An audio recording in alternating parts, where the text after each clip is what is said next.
एक पाद प्रणाम आसन का अर्थ एक पैर के ऊपर खड़े होकर प्रणाम करने की स्थिति।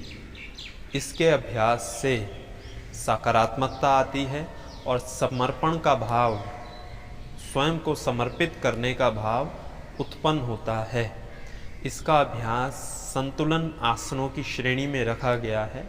इसके अभ्यास के लिए अपने स्थान पर खड़े हो जाएंगे, दोनों पैर मिलाएंगे, पीठ गर्दन सीधी, दाएं पैर को ज़मीन पे ही रखेंगे, बाएं घुटने को मोड़ते हुए बाएं पैर को ज़मीन से ऊपर उठा देंगे, बाईं एड़ी को दाईं जंघा के ऊपर पूरा शरीर के नज़दीक लेके जाएंगे एड़ी को, और तलवे को दाईं जंघा पे पूरा इस प्रकार से रखकर शरीर को स्थिर कर देंगे। घुटना शरीर की सीध में पीछे, पीठ गर्दन सीधी रहे।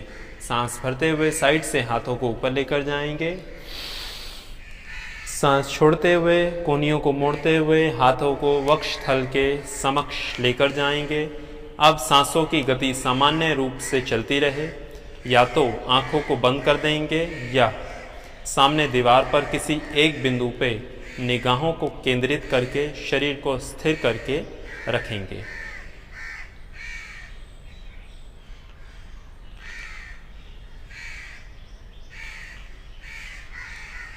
जब वापस आएंगे, सांस भरते हुए हाथों को ऊपर ले जाएंगे,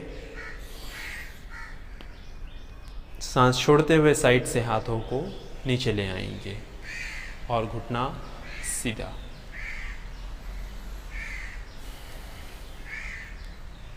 अब इसी अभ्यास को दूसरी तरफ से भी करेंगे। बाएं पैर को ज़मीन पर रखेंगे, दाएं घुटने को मोड़ेंगे और इस प्रकार से दाएं पैर के तलवे को बाईं जंघा पे पूरा अंदर की ओर दबाएंगे, घुटना पीछे, पीठ गर्दन सीधी। सांस भरते हुए साइड से हाथों को ऊपर लेकर जाएंगे, पूरा ऊपर खींचेंगे। सांस छोड़ते हुए कोहनियाँ मोड़ते हुए हथेलियों को वक्षस्थल के समक्ष लेकर जाएंगे। सांसों की गति अब सामान्य रूप से चलती रहे, शरीर बिल्कुल। एक पाद प्रणाम आसन के अभ्यास में सांसों की गति सामान्य रूप से चलती रहेगी।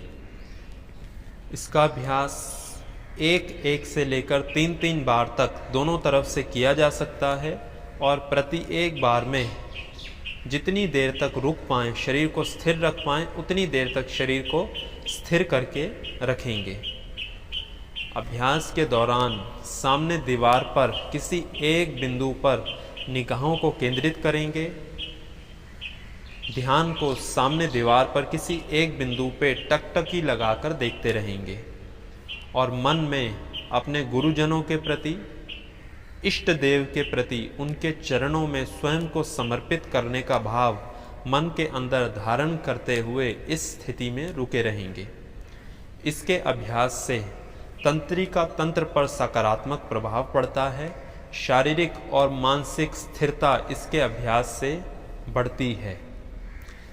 मन को एकाग्र करने के लिए, ध्यान को केंद्रित करने के लिए और मन की चंचलता को दूर करने के लिए इसका अभ्यास विशेष रूप से लाभकारी अभ्यास है।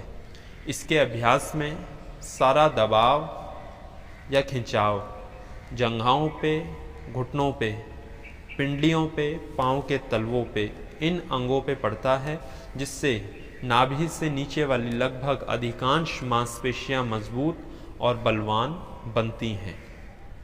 सावधानियों के रूप में इस आसन को न करने के लिए कोई विशेष निर्देश नहीं दिया गया है।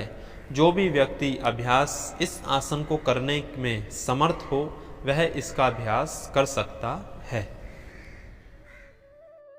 इसी प्रकार की और वीडियो नियमित रूप से देखने के लिए स्क्रीन पर दिख रहे लोगों पर दबाकर चैनल को सब्सक्राइब करें और हमें अपना स्नेह दें। धन्यवाद।